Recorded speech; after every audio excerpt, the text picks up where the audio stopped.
Welcome to Friday. It's December 16th, 2022. Your Day Weather Podcast brought to you by Cowboy State Daily. See them at cowboystatedaily.com. Also brought to you by WYDOT. Remember, when there's ice and snow, take it slow and check with the latest road reports before heading out by calling 511 or go to wyoroad.info. Wind, cold, chilly, more cold. This is not a nice forecast, especially with the wind. I know a lot of you are going crazy. It's really been 4 days, solid days, of heavy winds.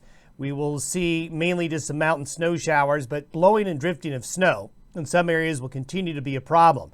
We have high wind warnings for many areas of Wyoming, especially in the wind-prone areas of the south, central, and the east.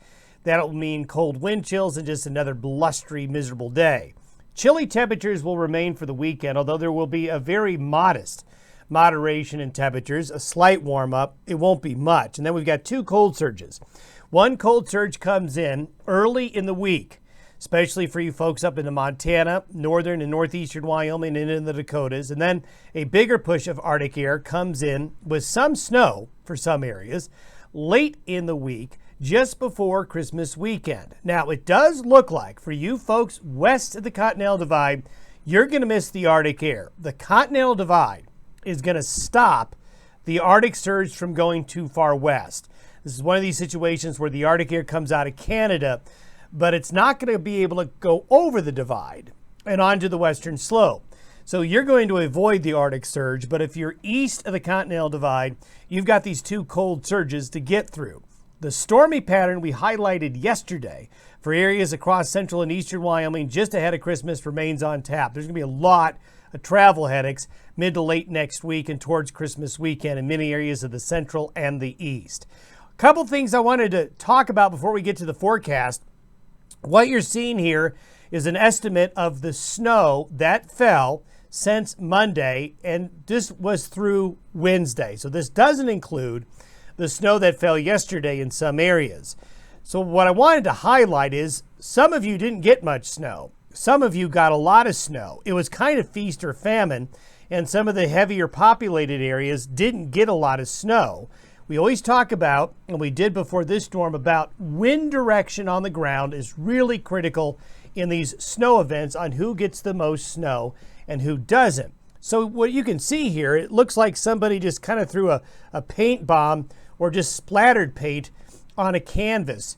You've got areas of pink and blue, and then you got areas of gray and areas of white, kind of a haphazard situation here. But if you understand and know where the terrain features are across this portion of the United States, this map begins to really show the understanding of how wet wind direction is really, really important. So the areas that got the heaviest snow, southeastern Montana, northeastern Wyoming, then into the Black Hills up here. In fact, we've got reports of over 30 to over 40 inches of snow in the Black Hills of Wyoming and South Dakota with the system, and that heavier snow there. But you notice we've got a pocket of lighter snow here on the south end of the Black Hills. We have another axis of heavy snow that went from the east slopes of the Wind Rivers through central Wyoming, then along that Pine Ridge, we call it. And then we have another gap where there really wasn't much snow here. And then we have another area of heavier snowfall right here. But in between the areas of heavier snowfall, we've got these snow shadows, we'll call them, right up here and right here. Well, this is because of downsloping winds. So the prevailing wind goes up on the north side of the Black Hills, up the terrain. When you push air up, you're going to cool, condense, and get the water to turn to heavier snow. But then it downslopes, it goes downhill. And then you have a snow shadow there, another snow shadow there in the Bighorn Basin.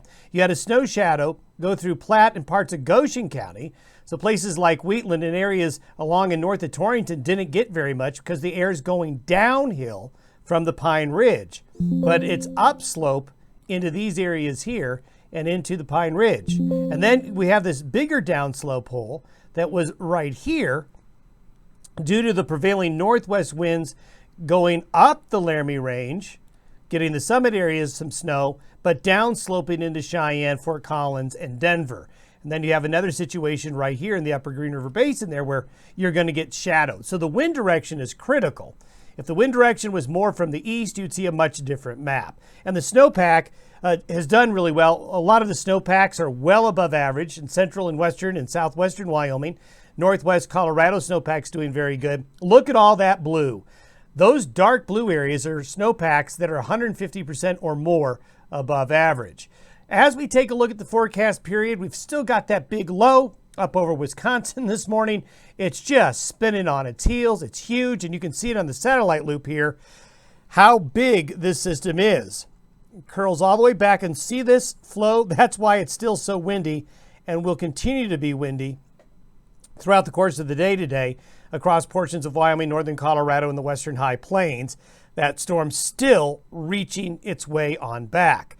The precipitation that follows with this storm through Sunday looks like this. We'll continue to see snow, lake effect snows in the Great Lakes, and cold weather coming on in. A lot of wintry weather up here and up into Canada where the moisture is going to be. But elsewhere across the west, it's going to be a fairly quiet weekend. Just some mountain snow showers or flurries. There's the snowfall. As we get into early next week, here is the first salvo of Arctic air. Northwest winds aloft right here will drag in cold air at the surface along and east of the divide. And what you're going to see in this situation here is the cold air gets draped up along the divide, and then it just flows and just gets pushed out into the plain states. And there you can see it. This is by Monday morning. So by Monday morning, there's a push of Arctic air coming on in. You can see the boundary line right there of that Arctic air pushing on in. Look how cold it is across the western United States. This is by late Wednesday into Thursday. There's another push. It kind of takes the same path, comes right behind it. But this second push of Arctic air is more intense. There it is. That tongue of cold air just comes in. But notice, I talked about the Continental Divide. It's kind of amazing what that divide will do. That higher terrain is enough to block the Arctic air from spilling over the divide, but it will just spill out into the plains. Look at the cold up into Montana, northeastern, eastern Wyoming, the Dakotas, the cold heading into Nebraska. This is by Thursday evening. It just plunges south and east, and these are the forecasted overnight low temperatures Wednesday night into Thursday morning. Look at those minus 30s, approaching minus 40. In southern areas of Canada here into northwestern areas of Montana. These are the measured temperatures. This isn't wind chill. This is the wind chill value overnight Wednesday into Thursday morning. We're talking dangerously cold wind chills going into the northern plains and staying along and east of the Continental Divide. So again, livestock interests, you've got your hands full with more Arctic conditions. And while we don't expect heavy snow, there will be some snow with this second Arctic surge. And there it is by Christmas Eve. Christmas Eve, we're seeing extreme cold conditions go into the upper Midwest, into the Great Lakes, pushing into Florida, pushing to the Gulf Coast, and there's going to be some winter weather in those areas. But notice temperatures west of the divide here. You're getting protected, and a little bit of a Chinook will start to develop east of the divide. So in the Rockies, we actually may see temperatures moderate, not a lot, but moderate a little bit by Christmas weekend, but there could be some snow with that. Deep low by Thursday night into Friday along the eastern seaboard with the Arctic air pouring in. This will cause lake effect snows. This will cause ice and winter weather conditions. And we've got this very cold air pushing very far into the deep south.